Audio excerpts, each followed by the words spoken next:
오늘 우리에게 주신 하나님의 말씀은 신약 성경 누가복음 22장 말씀입니다. 말씀 속에서 여러분들이 은혜가 되시기를 바랍니다.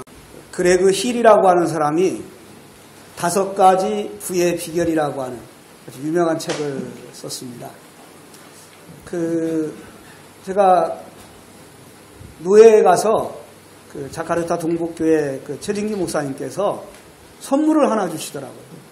그 선물이 5가지 부의 비결이라는 책입니다. 근데 이제 그 책을 목사님께서 보시고 아마 동북교회 모든 어른들한테 다 이렇게 복사를 해서 다 나눠주신 것 같아요. 그래서 제가 딱 그걸 보고 비행기 타고 오는 동안에 두꺼운 책이 아니니까 아주 쏙 빠졌습니다. 그 책이. 정말 내용이 좋은 책인데 제가 태칸이 좀 보라고 했더니 기쁨이가 가지고 와가지고 태칸이도 못 보고 기쁨이도 안 보는 것 같은데 정말 귀한 책이에요. 여러분들이 한번 제가 다음 주에 한번 갖고 올게요. 아마 이 목사님도 보셨을 거예요. 그 목사님들한테 다 선물 하나씩 드렸더라고요. 근데 그 책의 앞부분에 이런 내용이 나와요. 어떤 내용이 나오냐면 우리 크리스찬 사업가가 유대인 회계사에게 가서 이제 회계 업무를 보고 이런 질문을 합니다. 어떤 질문을 하는가 하면, 회계사님, 당신에게는 많은 고객들이 있을 텐데, 이 크리스찬 고객과 유대인 고객 중에 누가 더 부자입니까? 하여튼 생각할 것도 없이요. 그야 물론 유대인입니다. 아마도 유대인들이 10배는 더 부자일 겁니다. 그래서 이 크리스찬 사업가가 기분도 조금 상하고 별로 안 좋을 거 아니에요. 또 묻습니다. 그럼 그 이유가 무엇입니까? 그랬더니요. 유대인 회계사가 성경을 딱 들더니 이 성경책을 딱 들면서 하는 말이 뭐냐면 유대인들은 성경 앞부분을 믿고 성경 앞부분을 중요시 여기고 성경 앞부분에 있는 대로 삽니다. 그런데 당신들 크리스찬들은 성경 뒷부분을 더 중요시 여기는 것 같습니다. 아마도 원인은 여기에 있습니다. 그럼 성경 앞부분은 뭐예요? 구약. 성경 뒷부분은 신약. 여러분 한번 잘 생각해 보세요. 유대인들은 신약 성경 인정하지 않잖아요. 그러면서 이 회계사가 하는 말이 이런 말을 합니다. 그런데 재정적인 원리, 부자가 되는 원리겠지요? 경제적인 원리는 안타깝게도 성경 앞부분에 거의 다 있습니다. 뒷부분은 재정적인 원리보다는 영적인 원리가 더 많아요. 우리가 인정합니다. 우리 기독교인들은 구약이라고 해서 율법이라고 해서 별로 그냥 중요시 여기지 않고 그냥 대충 넘어가는 경향이 많은데 그러면서 영적이고 복음적이고 그것도 물론 편견된 생각이지만 우리는 그렇게 생각합니다. 그래서 신약 성경을 훨씬 더 많이 보고 신약 성경을 훨씬 더 많이 설교하고 그것도 사실이에요. 그래서 이 구약을 가지고 구약 본문을 가지고 설교를 많이 하면 저 교회는 율법적인 교회인가 이런 생각할 정도로 여러분 그렇지 않습니까? 그런데요, 이 회계사가 하는 말이 우리 유대인들은 구약 성경에 나오는 재정적인 원리를 그대로 믿고 그대로 실천합니다. 그 얘기를 하는 거예요. 예를 든다면 이런 얘기죠. 유대인들은요, 교회는 안 다녀도 11조, 구제생활 철저하게 합니다. 교회 안 다녀도. 제가 오늘 설교하려고 하는 내용 습관적으로. 그들은요, 이미 어렸을 때부터 훈련을 받았기 때문에 11조 생활 습관화가 됐어요. 구제하는 거 습관화가 됐습니다. 이 좋은 습관 때문에 그들은 세계를 움직이는 엄청난 부를 가지게 되었다. 그 일리가 있잖아요. 그죠? 일리가 있는 것만 아니고 사실이 그래요. 성경대로, 구약 성경대로 그들이 살고 실천하고 그래서 그들의 삶 속에 구약 성경의 재정적인 원리가 습관화가 되었다. 그러므로 그들은 세계를 움직이는 불을 가지게 되었다. 그렇게 말씀하고 있습니다. 여러분, 좋은 습관을 가진다고 하는 것은 성공적인 삶을 가지게 만드는 것입니다. 정말 어려운 상황 속에서도 절망하지 아니하고 비상하는 사람들은 모두가 다 한 가지 공통점이 있습니다. 그것은 좋은 습관을 가지고 있다. 좋은 습관이 있다는 것입니다. 심리학자들이 그렇게 말을 합니다. 우리가 생각하고 느끼고 행동하고 성취하는 모든 것의 95%는 습관의 결과예요. 여러분 좀 충격을 받아야 되지 않습니까? 그렇다면 이런 말이에요. 좀 더 실감 있게 말한다면 성공하는 사람들은 성공할 수밖에 없는 습관이 있고 실패하는 사람들은 실패할 수밖에 없는 습관이 있다는 거예요. 잠언서의 말씀대로 그대로 말씀드리면 이런 거예요. 좀 더 눕자, 좀 더 자자. 이거 습관이에요. 여러분, 잠이라고 하는 것은요, 잠은 잘수록 더 많아집니다. 이 습관이에요. 그러면 어떻게 한다고요? 가난이 도적다치만. 가난이 도적다치만. 그러니까 성공하는 사람들, 성공할 수밖에 없는 습관을 가진 사람들이고, 실패하는 사람들, 실패할 수밖에 없는 습관이 있는 사람들이에요. 아무리 강조해도 틀린 말이 아닐 것입니다. 여러분, 그렇습니다. 좋은 습관, 위대한 습관을 가지는 것은 무엇보다도 중요합니다. 오늘의 말씀은 우리 주님의 습관에 대해서 말씀하고 있어요. 아주 짧은 말씀입니다만 정말 대단히 중요한 말씀을 우리에게 주시고 있습니다. 이렇게 설명할 수 있을 거예요. 우리 주님의 삶, 우리 주님이 이 땅에 오셔서 행하신 위대한 업적, 두말할 필요도 없이 우리 인류를 구원하신 것이 아니겠습니까? 물론 우리 인류를 구원하신 것은 하나님의 사랑이 원동력이었습니다. 하나님이 우리를 사랑하셨기 때문에 예수 그리스도가 이 땅에 오셨고 예수 그리스도께서 십자가에 달려 죽으셨고, 이거 우리가 얼마나 잘 아는 내용이잖아요. 하나님의 사랑이 우리를 살리셨습니다. 그런데 오늘 말씀대로 말씀드리면, 심리학자적인 입장에서 말씀을 드리면 하나님의 사랑도 원동력이지만 예수 그리스도의 좋은 습관, 예수님의 좋은 습관이 우리를 구원해내시고 하나님의 위대한 역사를 이루어 가셨다는 것. 그래서 제가 제목을 그렇게 생각을 해봤습니다. 성공적인 삶, 좋은 습관에서 나온다. 그런 말씀이지요.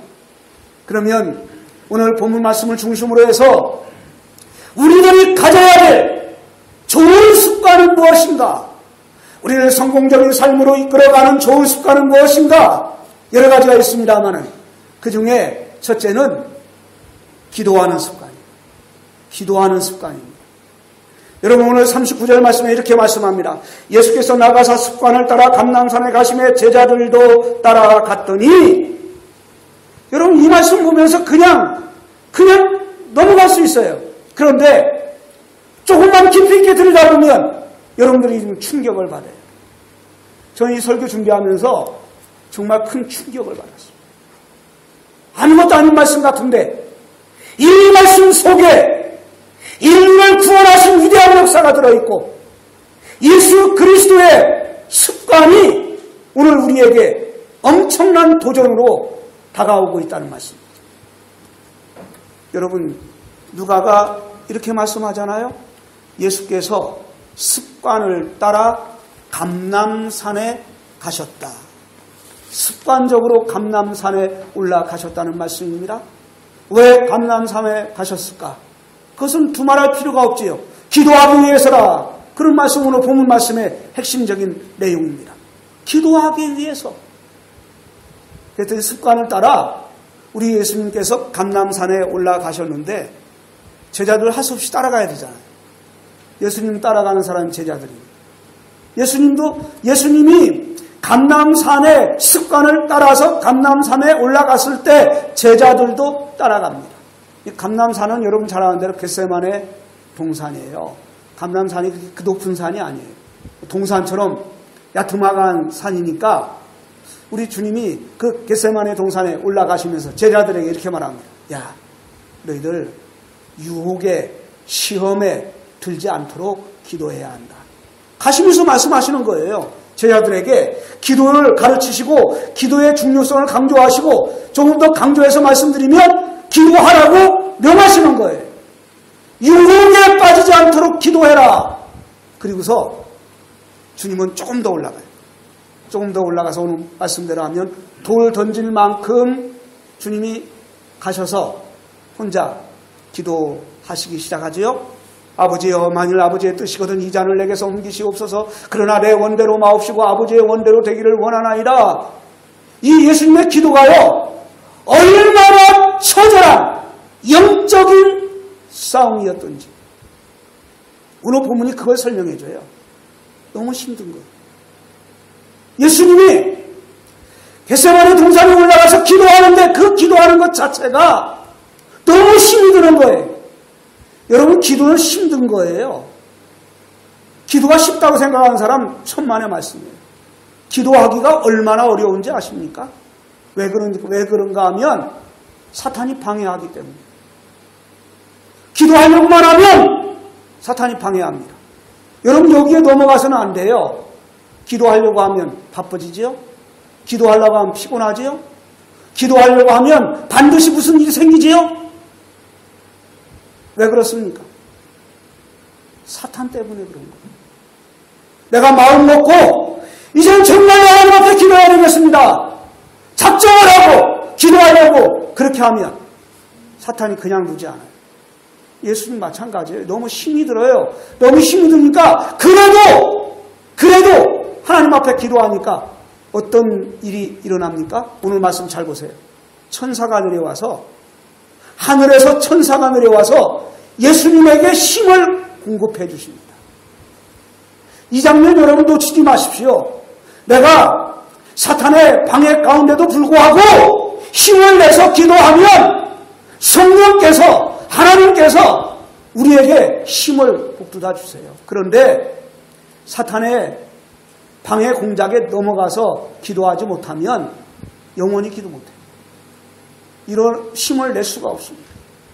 그럼에도 불구하고 아파서 쓰러지는 한이 있더라도 불구하고 힘을 내서 기도하면 성령 하나님께서 천사를 보내셔서 우리가 기도할 수 있도록 하시는 거예요. 그 뒤에 더 심각한 말씀이 나오지요. 누가가 기록하는 거예요. 누가가. 예수님이 기도하는 일이 너무 힘드니까 하나님의 천사가 내려와서 예수님의 기도를 돕고 그리고 계속해서 기도하시는데 얼마나 처절한 기도인가. 땀방울이 떨어지는데요. 핏방울 같이 되었더라. 여러분, 이렇게 한번 기도해 보신 적이 있습니까? 기도하지도 않고 시도하지도 않고 그냥 사탄에게 져버리고 거기서 한 걸음 더 나가서 기도하십시오. 그러면 어떻게 기도해야 되느냐? 예수님처럼 한번 기도해 보자는 거예요. 예수님처럼 진액을 짜내는 기도, 내 모든 것을, 내 생명을 걸고 한번 기도해 보라는 거죠. 예수님의 기도가 그런 기도였습니다.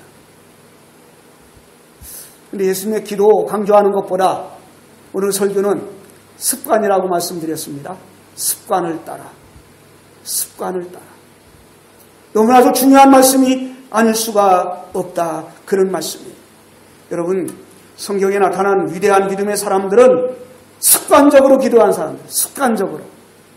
우리는 습관이라고 할 때 나쁜 개념만 생각을 해요. 왜냐하면 나쁜 습관만 생각하니까. 아니에요. 좋은 습관이란 말이에요.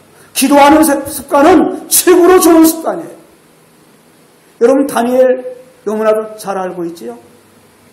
다니엘, 바벨론 제국의 국무총리, 페르시아 제국의 국무총리.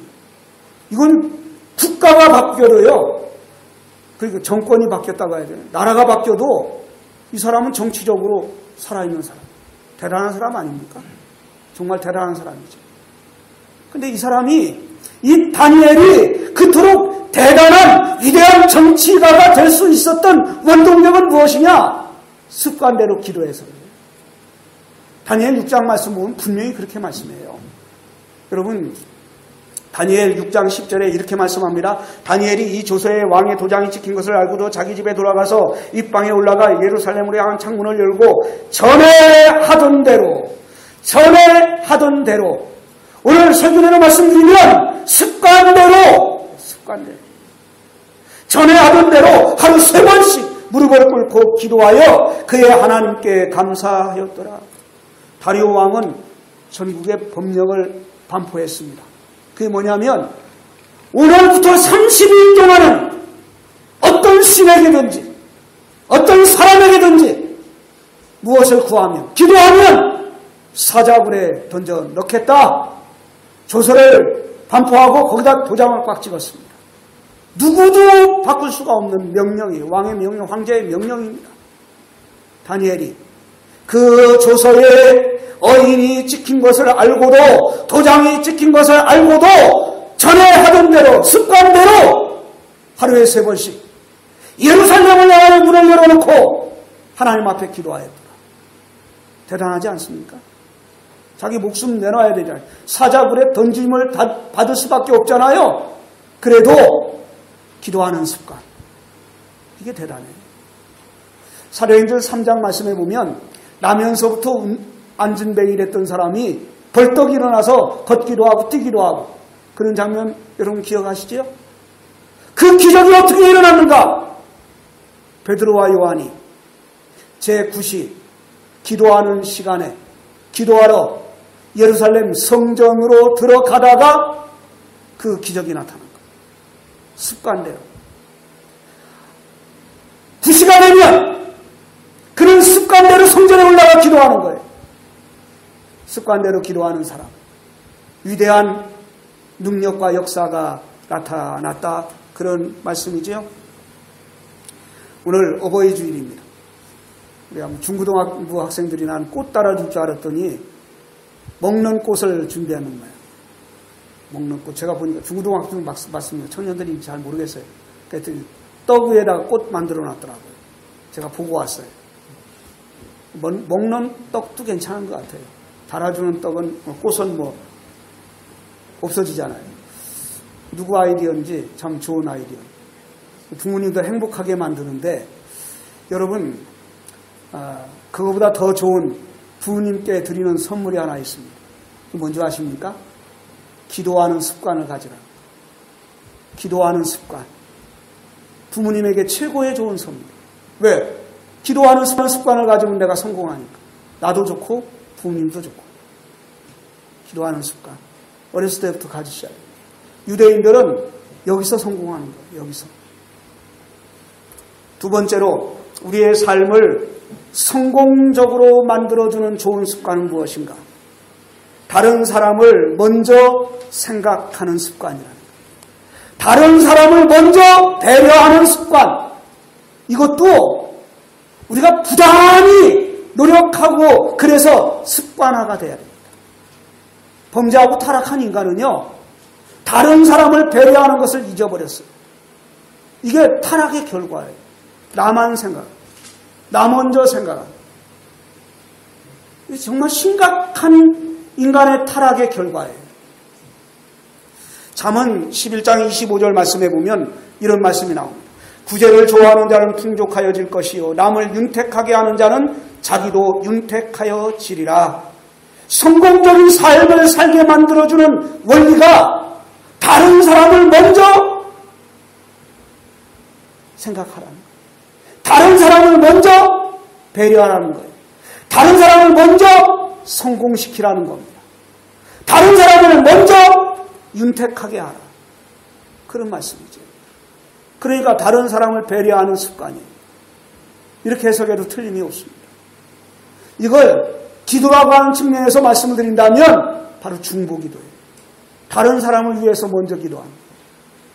여러분 대단하지 않습니까? 그러니 성공적인 삶을 살 수밖에 없단 말씀이에요.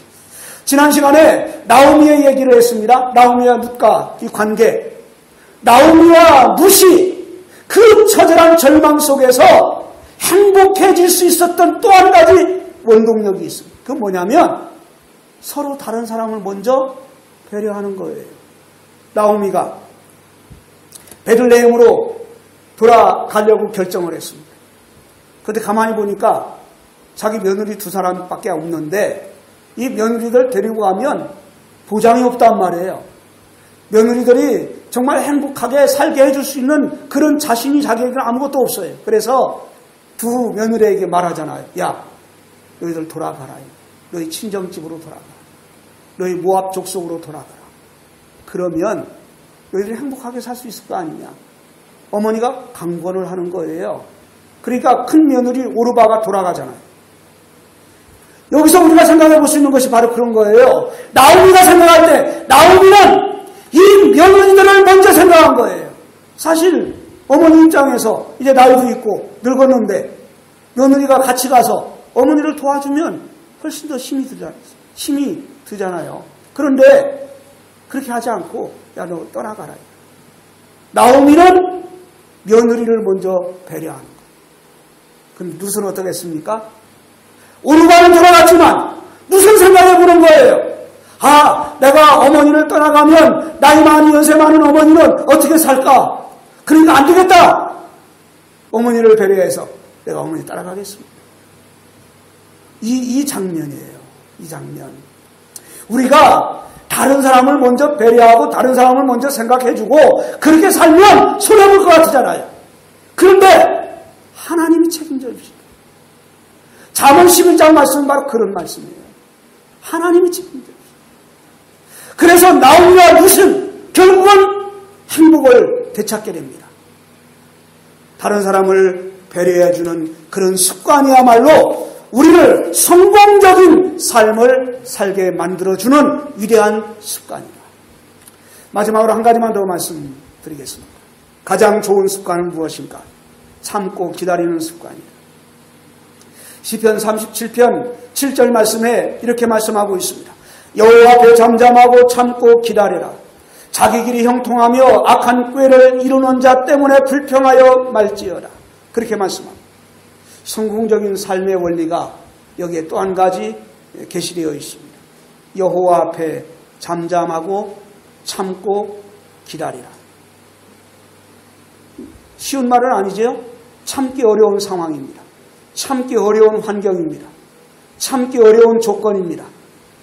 그럼에도 불구하고 절망하지 말고 희망을 품고 기다리라. 이것이 멋진 습관이라는 거예요. 이것이.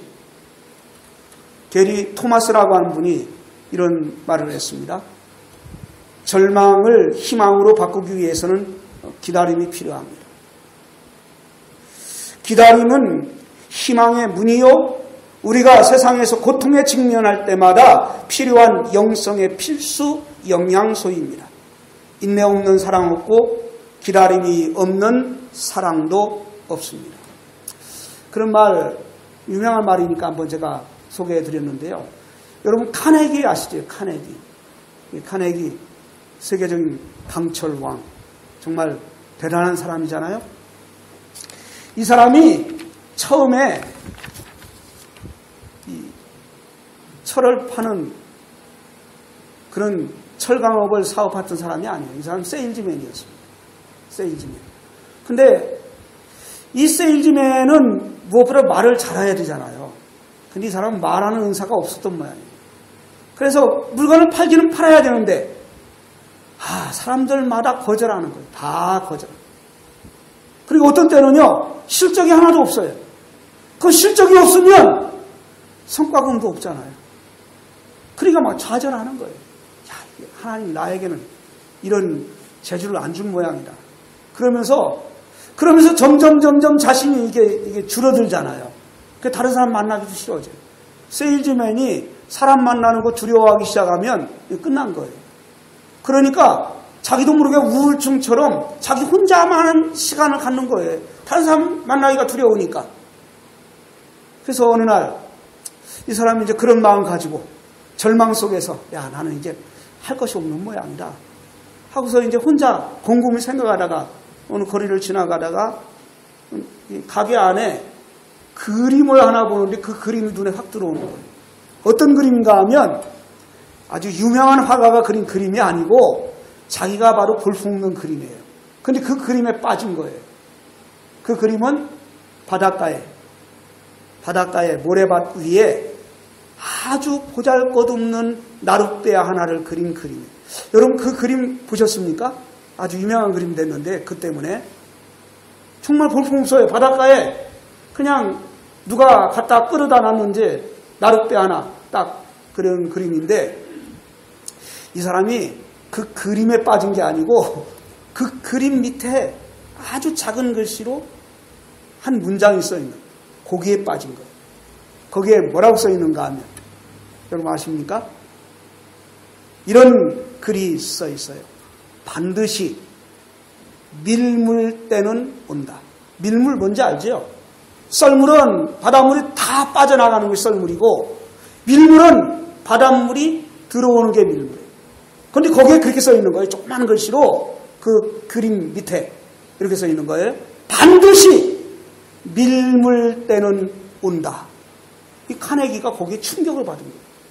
그래서 그게 자서전 가운데 이런 얘기가 합니다. 자기 인생의 터닝 포인트는 바로 그 그림 밑에 쓰여 있는 글씨. 밀물은 반드시 온다. 여기에 그가 영감을 얻어가지고 지금은 내가 나에게 있어서 모든 것이 썰물처럼 다 빠져나갔지만 언젠가는 밀물처럼 나에게 올 것이다. 이것 때문에 성공한 거예요. 여기에 영감을 얻어서 힘을 얻어서. 여러분 그렇습니다. 외롭고 힘든 기간, 참으로 견디기 어려운 기간, 그것이 나의 모든 것이 썰물처럼 다 빠져나가는 기간이지만 그러나 반드시 밀물은 반드시 온다 이거예요. 그렇죠. 바닷물 빠져나갔다가 들어오잖아요. 반드시 들어오게. 태양이 넘어가면 반드시 태양은 또 뜨게 돼 있어요. 이게 법칙이잖아요. 여기에 힘을 얻는 거예요. 그러니 그 썰물 때, 인생의 썰물 때, 인생의 괴로운 때, 어려운 때 그것만 참고 기다리고 있으면 다시 밀물은 내게 오는 거예요. 여러분 바로 이겁니다. 그런데 밀물 때가 오게 하려면 참고 기다리라고 했는데 참고 기다리려면 두 가지가 있어요. 그 두 가지가 무엇인가 하나는 믿음이에요. 믿음이 언젠가는 내게 밀물이 온다. 믿음이에요. 그 믿음이 없으면 못 기다려요. 또 한 가지는 소망이에요. 믿음과 소망은 같이 가는 거예요. 희망이에요. 다시 들어오니까 밀물은 다시 오니까 그걸 소망을 가지고 견디는 거죠. 견디면 돼요. 여호와 앞에 잠잠하고 참아 기다리라. 그러면 좋은 것으로 하나님께서 우리에게 허락하신다고 말씀합니다. 참고 기다리는 습관이야말로 최고의 습관. 결론으로 말씀을 드리겠습니다. 사랑하는 성도 여러분, 성경에 나오는 위대한 사람들, 성공적인 삶을 살았던 모든 사람들 모두가 다 습관적으로 기도했던 사람들. 기도가 습관이 된 사람들이었습니다. 새벽을 깨우기도 하고요, 습관적으로. 어떤 분들은 습관적으로 금식하기도 하고요. 어떤 분들은 산에 올라가서 기도하기도 하고요. 어떤 분들은 시간을 정해놓고 하나님 앞에 기도하기도 하고 습관적으로 기도했던 사람. 타인을 먼저 생각하고 타인을 먼저 배려하는 습관을 가진 사람들이었습니다. 한 걸음 더 나가서 무엇보다도 믿음을 가지고 최선을 다하면서 인내할 수 있는 기다림의 습관을 저와 여러분들이 가지셔서 우리의 삶이 하나님 앞에서 윤택하여지고 성공적인 삶을 살아가시기를 주님의 이름으로 축원합니다.